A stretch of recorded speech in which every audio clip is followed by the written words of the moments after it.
Hello, this is old Mr. Kent of MrKent.com, and if I looked happy in that opening shot, it's because I was. On this day, I was finally able to get the video shot that I've been waiting for I suppose almost 2 years, and have not been able to achieve it. I've tried 2 other times, and for one reason or another, my drone wouldn't work, or I don't know. It never worked out. But this morning it did. So I'm gonna share this with you, and I'm a happy camper. Now, where I'm headed is, if you've been following my videos, I'm headed over to the Queen Creek Wash and over near the entrance. I've gone this route many times for other things, but both times that I've come over before, well, actually one time I've come over before, and the other time I came from the other side of the wash, but both times I had failure. But this time I had success. So what I'm doing is I'm riding my bike over to the entrance to where the water comes in to the Queen Creek Wash, and it's there for flash floods and for to collect water and prevent flooding in the wintertime when the snow in the mountain melts. And it is big. It's a huge. It's mostly man-made, but I think that it was kind of a natural path through there, and they just widened it out and opened it up. Now here, I'm trying to decide, do I want to ride push my bike around there? Maybe I shouldn't. Maybe I should just park my bike. That would be the wise thing to do. Because the last thing I want to do is lay down there at 6 o'clock in the morning with a broken leg or a broken arm and have all those bugs crawling all over me and stuff. So I'm being very careful here. Because I don't even know if that's stable. Looks like other people have been riding their bike along there and stuff, but not this old guy. So anyway, I'm headed down to the very lowest spot of the opening up. Now, this is a video here that I made in February of 2019 when the snow in the mountains over in the distance was melting, and the water was flowing down through here. And you can see that it's coming through that opening quite rapidly, and it's covering up a bunch of huge broken up chunks of concrete that they had put. I'm going to make a little a video of the history of this place, or this wash. Maybe I'll do that next using Google Earth videos, or not videos, but shots. Anyway, so here I'm coming down, and I'm getting down to where I'm in the very bottom of the wash, and I'm trying to find a good place. And by the way, my hat was crooked, so you can't really see very well. But let's look at this again. I'm right there where the water's rushing.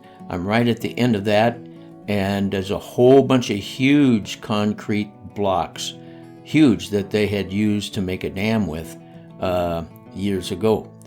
So here I'm finally able to take off. Now, the previous 2 times I got down there and tried to do something, get a video, the drone wouldn't take off, or there was other problem. I can't remember what the other one was, but I'm getting old and forgetful. So here I'm climbing up to a couple hundred feet, 200 or 300 feet, and I'm going to go off a little bit in the distance, and that way we can turn around and find me standing down there at the bottom. And lots of houses and lots of people. It's really amazing to look at least where I come from. So about time to turn around here, and as we pan around, there's a good shot of the Queen Creek Wash that I love to fly in. There's my favorite flying park, the big green area there. And off in the distance is the hospital where I was a couple of months ago. And then right about here straight out is where my house is.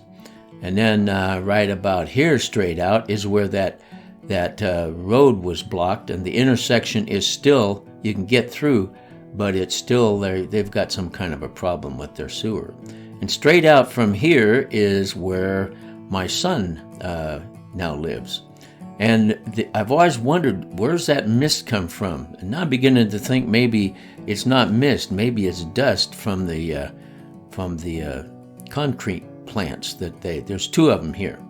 And so anyway, let's take a look at what I came out here for. If you look carefully, you can see me standing down there in the opening of where the water comes in, where it flows in, if you remember looking at that video. And so you can see me if you look careful. And what I was amazed at when I flew around this thing, I thought, it is huge. And then, of course, when the water comes in, during a flash flood, I think flash floods do the most damage to that opening. But the only video I have is this one that shows the water coming down from melting snow in the mountains. But a flash flood does a lot of damage because they've tried to put culverts in there. You see that's Kenworthy Road that goes across there, and it used to be a usable road, but now it's closed because they can't.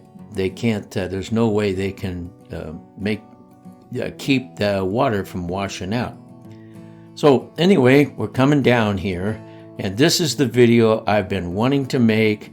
Man, I don't know. It's almost 2 years ago that I started trying to get this to show the size of those concrete blocks and the amount of water that comes through when there's melting snow or a flash flood.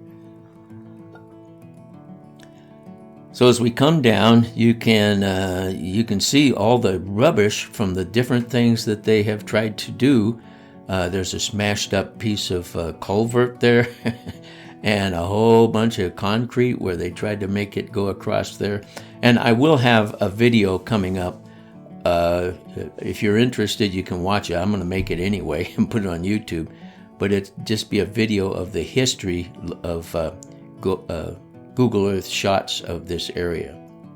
So anyway, if I was standing there and the water was coming down, I'm sure it would be up to my neck, if not higher, because as you can see by looking at the inset picture there, it's pretty deep coming through there.